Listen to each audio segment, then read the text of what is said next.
ကဲရှာသမျှပိုက်စာတွေကလည်းမလိုအပ်ပဲစေဘိုးဝါးကတွေမမြင်တိုင်းတဲ့စကြီးတွေနဲ့ပဲကုန်နေပြီလားဒါဟာကန်စာတာညံ့နေတာဆိုတာထက်ခမည်းရဲ့လက်ဖို့ခမည်းကိုယ်တိုင်ပိတ်နေပြီလို့ပါမြတ်ဗုဒ္ဓကအဒိဏဒါနလို့ခေါ်တဲ့သူတစ်ပါးပစ္စည်းကိုမတရားလိုချင်တာတို့အခွင့်အရေးယူတာတို့ဟာကိုယ့်ရဲ့လက်လာပါကိုပိတ်စေတယ်လို့ဟောခဲ့ပါတယ်တတိထားရမှာက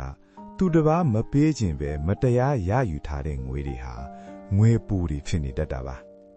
အဲ့ဒီပူတဲ့ငွေတွေခမည်းအိမ်ထဲဝင်လာတဲ့အခါမှာခမည်းရှိမှရှိပြီးသားအီးတဲ့ငွေတွေကိုပါအကုန်လုံးဆွဲထုတ်သွားတတ်ပါတယ်โอเคပတ်စံမြဲခြင်းရင်ပထမဆုံးလုပ်ရမှာကတမ္မာအာဇီဝပေါ့အီးတဲ့ငွေဖြစ်အောင်အရင်ရှာဖို့ပါပြီးတော့ဘုရားပေးရဲ့လျှို့ဝှက်ကူထုံးတစ်ခုကတော့ကို့မှာရှိတာလေးကိုအနှဲနေစီမျှဝေခြင်းဆိုတဲ့ဒါနပါပဲရေတွင်တဲ့ကရေဟာခတ်ထုံမှအစ်စ်ပြန်ဝင်တယ်လို့မျိုးပေါ့ဗျာခမည်းကစိတ်ကောင်းနဲ့ပြန်ပေးကမ်းတတ်မှသာခမည်းစီကိုအေးမြတဲ့လက်လာပါတွေအလုံးရင်းနဲ့ပြန်ဝင်လာမှာပါဒီတော့ခမည်းပတ်စံမြဲချင်းရင်ဒီနေ့ကစပြီးပူတဲ့ငွေကိုရှောင်ပါခမည်းရဲ့ဘဝမှာကောမမျော်လင့်ပဲပတ်စံတွေခဏခဏကုန်ဘူးလား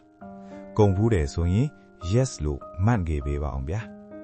ဒါမှ capsule channel ကို follow လုပ်ထားပြီးကျွန်တော်တို့ဘဝတွေကိုအတူမြင့်တင်ကြရအောင်ဗျာ